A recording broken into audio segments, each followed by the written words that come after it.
Hello students, कैसे आप सब। फोर्स को आपने अच्छी तरह से समझ लिया है।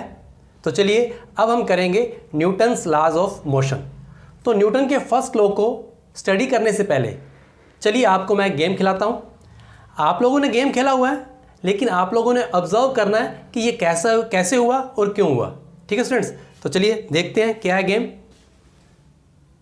तो यहाँ देखें आप कि मैंने एक कैरम को लगा रखा है और कैरम के ऊपर कैरम की कॉइन्स का एक स्टैक या पाइल बना रखा है। ठीक है, तो स्ट्राइकर की हेल्प से गेम स्टार्ट कर रहा हूँ। तो फर्स्ट टर्न जो है वो मेरी है।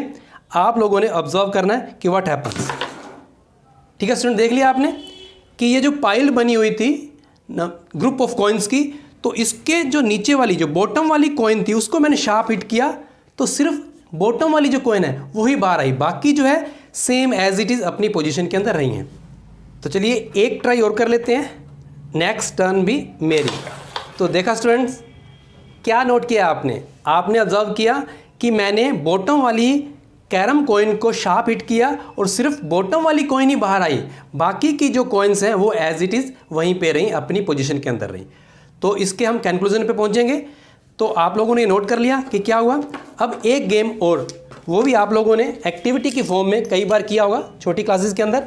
तो देखो ये मैंने क्या लिया है, एक ग्लास टम्बलर लिया है।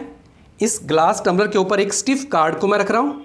ये एक हल्का कार्ड जो मुड़ सकता है, तो आप प्लेइंग कार्ड्स भी ले सकते हैं।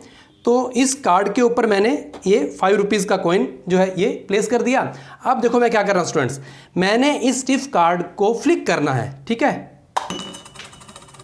ऑब्जर्व कर लिया स्टूडेंट्स कि जो फ्लिप कार्ड के ऊपर, स्टिफ कार्ड के ऊपर जो मैंने कॉइन रखा था वो रेस्ट की पोजीशन पे था, और जो कार्ड जिसको मैंने फ्लिक किया वो मोशन के अंदर आया, लेकिन जो कॉइन था ये अपनी पोजीशन में रहा, नीचे से कार्ड हट गया और ये वहीं रहने के कारण ये ड्रॉप हो गया ग्लास टम्बलर के अंदर। ठीक है स्टूडेंट्स, तो चलिए अब हम कंक्लूजन पे पहुंचते हैं। स्टूडेंट्स, कैरम के गेम से और ग्लास टम्बलर की एक्टिविटीज से जो आप लोगों ने ऑब्जर्व किया, क्या उससे हम ये कंक्लूजन निकाल सकते हैं कि जो जिस कंडीशन के अंदर है जैसा भी है वो उसी कंडीशन में ही रहना चाहता है।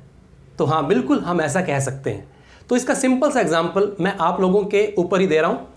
जैसे आप लोग सो रहे हैं और सुबह आपकी मम्मी या पापा आपको बोलते हैं कि उठ बेटा चल पढ़ ले, तो आप क्या बोलोगे, मम्मी रुक जाओ 5 मिनट और।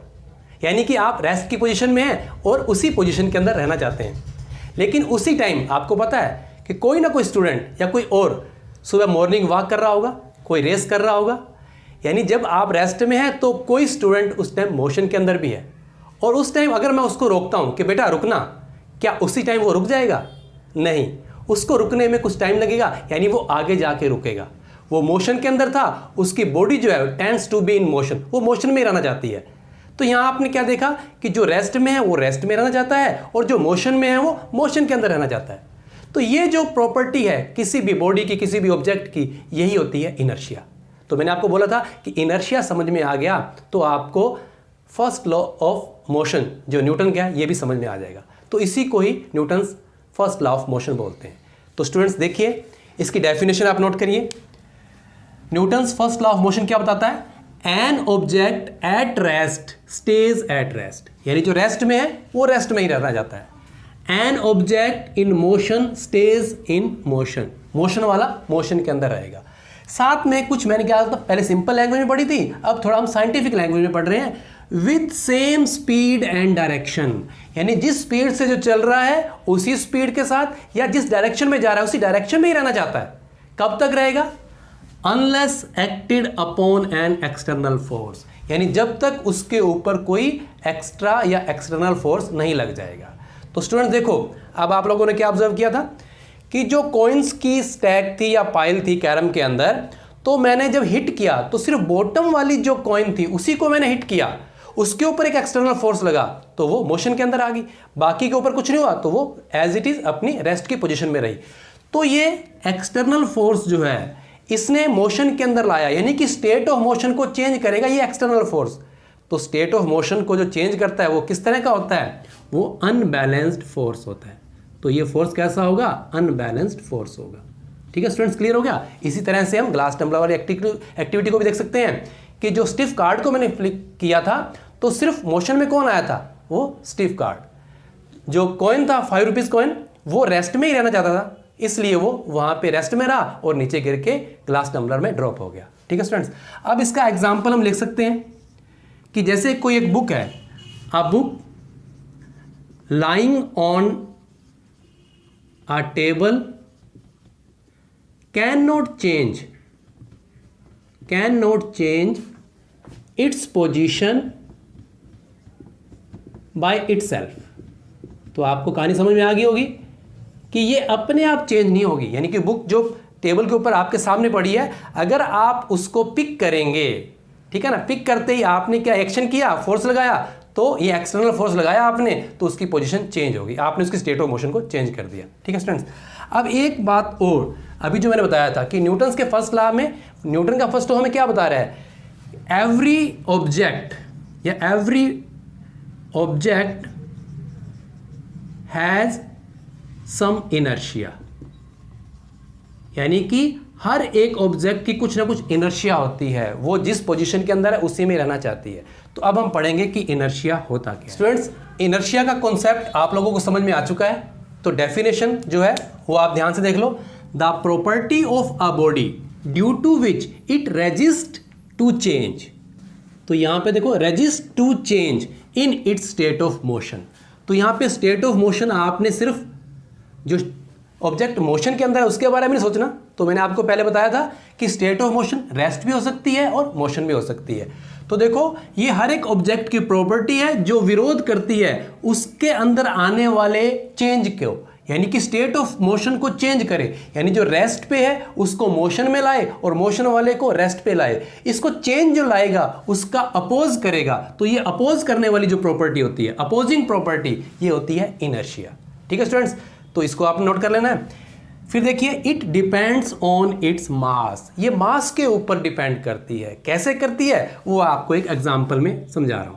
तो स्टूडेंट्स, सपोज करो आप जो है आगे वाली सीट पे बैठते हैं और आगे वाली सीट पे अगर स्टूडेंट कोई और बैठ जाए और आपने उसको उठाना है, तो आप लोग ये डिसाइड करोगे इन दोनों में से, ये स्टूडेंट ए है, ये स्टूडेंट बी है, तो इन दोनों में से किसको उठाना जो आपके लिए इजी रहेगा, यानी कि किसकी इनर्शिया इसमें ज़्यादा है, आपको ज़्यादा जोर लगेगा, और किसका इनर्शिया कम है।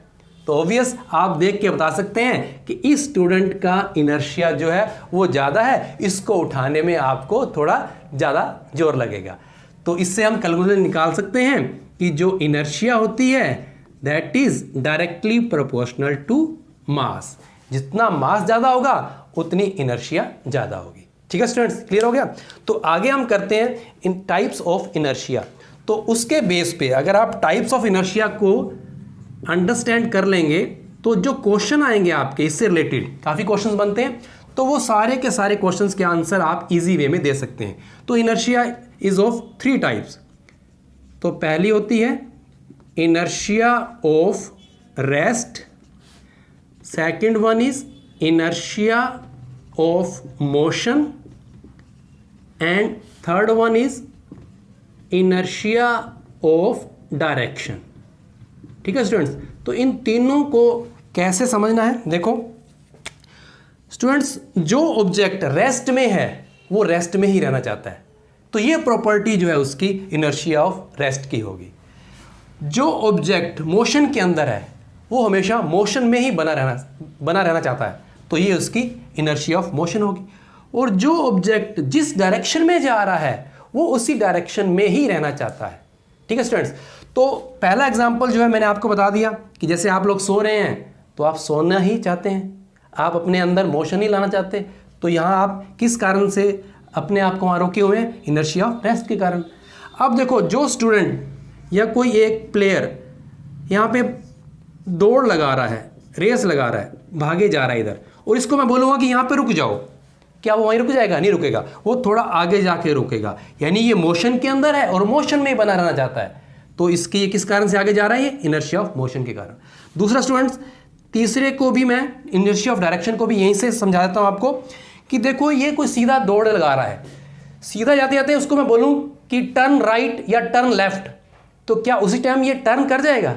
नहीं कर सकता, एकदम से नहीं कर सकता, क्योंकि ये इनर्शिया ऑफ डायरेक्शन के कारण जिस डायरेक्शन में जा रहा था उसी डायरेक्शन में बना रहना चाहता है। इसको एकदम से टर्न करना मुश्किल होगा। तो ये मुश्किल क्यों होगा? इनर्शिया ऑफ डायरेक्शन के कारण। ठीक है स्टूडेंट्स, अब इस पे क्वेश्चन जो है वो किस तरह के बनते हैं उसके मैं एग्जांपल आपको क्लियर करता हूं। स्टूडेंट्स, न्यूटन लॉ के रिलेटेड जो भी एप्लीकेशंस हैं वो हमने स्टडी करनी है, यानी फर्स्ट लॉ से जो रिलेटेड एप्लीकेशन उनको भी, सेकंड और थर्ड, इस तरह से इससे लिंक्ड जो भी एप्लीकेशंस हैं उनको अच्छी तरह समझना है। तो इन्हीं के बेस पे जो क्वेश्चन फ्रेमिंग होती है और इसको आप इजीली जो है इसका आंसर कर सकते हैं। तो देखिए स्टूडेंट्स, फर्स्ट क्वेश्चन क्या है? Why do the passenger in a bus tend to fall backward? तो क्वेश्चन को ध्यान से देखना है पहले आपने। Tend to fall backward when it start suddenly. Question समझ में आ गया होगा आपको। बस के अंदर हम बैठे हैं, एकदम से बस या और भी कोई व्हीकल हो सकता है, एकदम से जब बस चलेगी तो हमें झटका लगता है, हम पीछे की तरफ गिरते हैं। ऐसा क्यों होता है? ऐसा सभी के साथ आपने इसको नोट किया होगा, लेकिन साइंटिफिक तरीके से इसको अब सोचना है कि ऐसा क्यों होगा।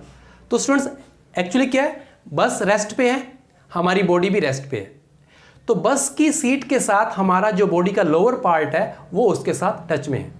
जैसे ही सडनली बस स्टार्ट होती है तो बस जो है वो मोशन के अंदर आती है, हमारा जो लोअर पार्ट है वो भी मोशन के अंदर आता है, लेकिन जो अपर पार्ट ऑफ बॉडी है वो जो है रेस्ट पे है, वो रेस्ट में ही रहना चाहता है, इसलिए वो बस आगे निकल जाती है, लोअर पार्ट आगे निकल जाता है और हमारा जो है अपर पार्ट जो है पीछे की तरफ जाता है, फॉल टेंड टू बैकवर्ड। तो अगर इसका मैं एक सेंटेंस में आंसर दूं कि ऐसा क्यों होता है, तो हम बोल सकते हैं it is due to the inertia of rest. ठीक है, बाकी आप स्टेटमेंट बना के इसका लिख सकते हैं। सेकंड, इसका उल्टा, why do the passenger in a bus tend to fall forward when the bus stop suddenly. Bus चल रही है, वो पैसेंजर, या हम अपनी बात करें, अपने पे ले लें कि बस मोशन के अंदर है, हमारी पूरी बॉडी मोशन के अंदर है, इस कंडीशन में सिर्फ हमारे जो फीट हैं वो बस के साथ टच के अंदर है, तो हम दोनों मोशन के अंदर है। जैसे एकदम से ब्रेक, जो ड्राइवर एकदम से ब्रेक लगाता है सडनली, तो क्या होगा, बस जो है वो रेस्ट में आएगी, हमारे फीट जो है वो रेस्ट में आएंगे, लेकिन हमारी जो अपर पार्ट ऑफ बॉडी है वो मोशन में ही रहना चाहता है। तो ये प्रॉपर्टी है ना हर एक ऑब्जेक्ट की, जो मोशन में है वो मोशन में रहना चाहता है। तो हम क्या करते हैं, जैसे खड़े होकर जा रहे हैं तो ऐसे आगे गिरते हैं, ठीक है, बैठे हुए हैं तो ऐसे आगे गिरेंगे, ठीक है। तो इसीलिए कार या और भी व्हीकल्स के अंदर कैसे बोलते हैं कि सीट बेल्ट को लगाना जो है वो कंपलसरी है, यानी कि इस तरह से घटना कोई आपके चोट ना लग जाए उसको रोकने के लिए ऐसा, ठीक है। तो ये सारी बातें किससे रिलेटेड है? Newton's first law of motion से related. Third question, why do the passenger in a bus tend to fall in a side when it makes a sharp turn? इसको भी आप समझ गए होंगे। आप कार में बैठे हैं, बस में बैठे हैं, सीधा जा रहे हैं एक स्ट्रेट लाइन के अंदर, डायरेक्शन आपकी फिक्स है, लेकिन अचानक से वो बस या कार एक शार्प टर्न ले जाती है, लेफ्ट या राइट, तो आप क्या है, एकदम से उसकी खिड़की की तरफ जो है या इस तरफ जो है एकदम से गिर जाएंगे। ऐसा क्यों होता है? क्योंकि हमारी डायरेक्शन जो है वो स्ट्रेट थी और हम उसी डायरेक्शन में जाना चाह रहे थे। बस ने टर्न ले लिया लेकिन हमारी बॉडी जो है उसी डायरेक्शन में जाना चाह रही है, इसलिए हम एक साइड में गिर जाते हैं, ठीक है स्टूडेंट्स। तो इसका रीजन अगर वन सेंटेंस में बताना हो तो it is due to the inertia of direction.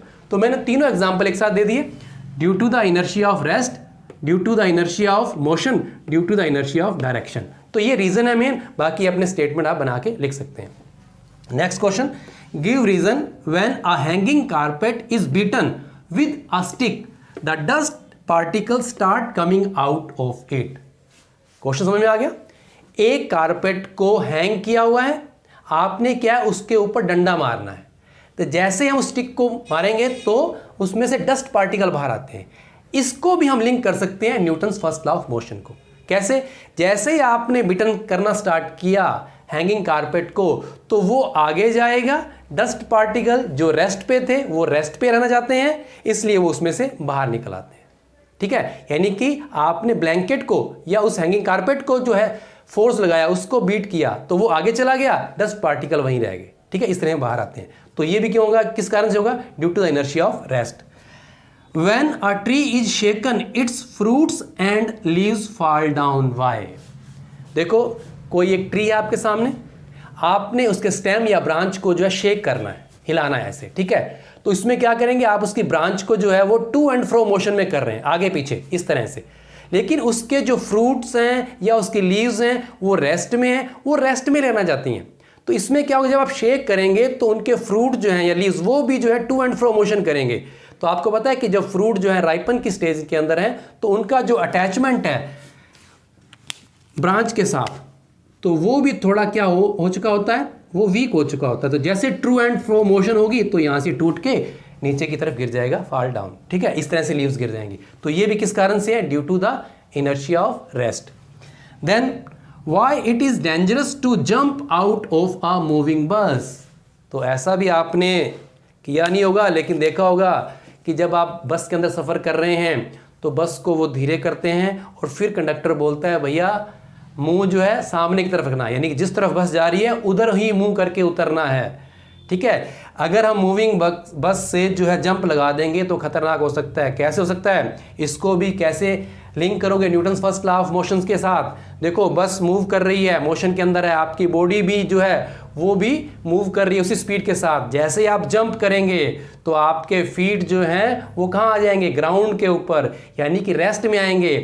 तो आपके फीट तो जो है रेस्ट में आ जाएंगे लेकिन पूरी बॉडी जिस स्पीड के साथ चल रही थी उसी में ही वो रहना चाहती है। तो आप अपने फेस के साइड से नीचे गिर सकते हैं, ठीक है स्टूडेंट। अगर आप उल्टा उतरेंगे तो 100% बहुत जल्दी गिर जाएंगे।